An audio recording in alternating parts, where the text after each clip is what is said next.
But when I watch SGA, I get the brilliance, I get the eliteness of the level of player he's at. But as a former player, I just sit there and I'm like, I can't, how am I supposed to root for that?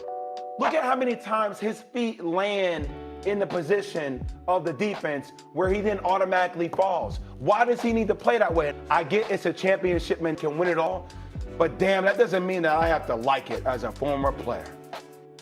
The NBA has forgotten that the product they're supposed to be selling is entertainment, and you tell me if this is entertaining? If this continues, where will basketball be in 5 years? Or in other words, who wants to watch this crap? The problem here is much bigger than you think, and the league is in trouble already if they don't fix it. Welcome to Clutch Time Talks. Let me show you the reason why the NBA allows this to happen and how it will affect the future of our favorite sport. Right now, the OKC are unwatchable. Shea is doing his thing on every play, and it really makes you ask the question, when did this become acceptable? Sure, people are quick to blame James Harden for foul baiting, but his playing style never made us feel like this. Harden did exploit the rules for some time, but his move was faking the shot and then waiting for the defender to fall, not jump directly into him. Kobe did a similar thing, utilizing footwork and fakes, but never went in for the foul first. These guys were using their shooting as bait for defenders to lose their position. On the contrary, this thing looks ugly as hell. Fans are expressing their disappointment, and they have every right to do so, and the NBA is still turning a blind eye, doing nothing to change this. If we can't make them take a closer look, maybe the numbers will. The regular season games have averaged pretty much the same number of viewers over the years, but postseason should raise the alarm. From 2007 to 2019, the NBA Finals brought in around 15 million viewers or above, but since the bubble, they haven't managed to reach that number to this day. Now, all of that is changing this year. Why? It's not because people want to see more flopping, it's because of Wemby. The guy is a generational talent with so much potential if he stays healthy. Moving like he does while being that tall is not something humans are supposed to do. Wemby is truly a basketball equivalent to a superhero. And remember when I said the NBA had a much bigger problem? Take a look at these names. In 2020, LeBron and AD went against Jimmy and Bam. No big deal. The pandemic hit. Miami pulled an upset in the East. It was expected for things to go south. But year after year, the NBA brand can't seem to get back to its previous glory. We had Giannis win the finals, then Steph, then Jokic, and next year Luka against Tatum and Jaylen Brown, all young guys that were supposed to carry on the torch.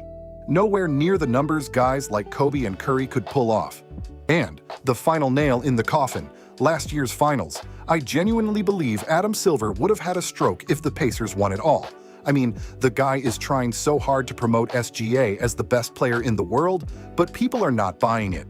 Instead, Shai is the most hated MVP ever, and for a good reason. Both of his MVP are highly controversial because Jokic was averaging a triple-double last year and a freaking triple-double this year.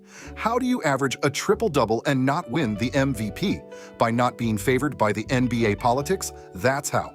Imagine you gave Jokic's numbers from this year and last year to Ant or Jalen Brunson. There'd be zero debate on who deserves the MVP, but the voting fatigue is real. And there's only one guy the NBA wants to break all the records, despite how unpopular he might get in the public's eyes. This is why Shea gets away with everything he does.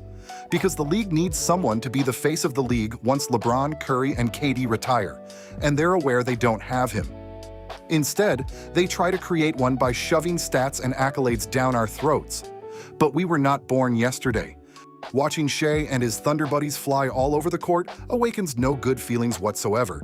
And don't get me started on Lou Dort and Alex Caruso's shenanigans. When people say they play good defense, I just want to ask them if they're aware of this good old sport called handball. And look, at the end of the day, the NBA is going to be fine financially. They just signed a $76 billion media deal. Adam Silver isn't losing sleep.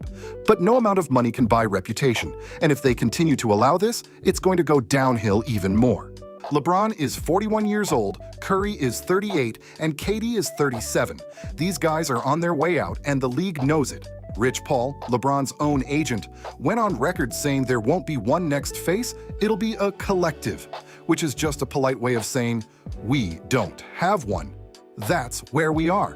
The NBA has a flopping problem, a face of the league problem, and a viewership problem, and they're all connected. When the product on the floor stops feeling real, people stop watching. And when people stop watching, no amount of stat pushing or media deals fixes the culture. So I'll leave you with this. The league survived losing Jordan. It survived the mid-2000s. It'll probably survive this too. But it won't survive it by pretending the problem doesn't exist.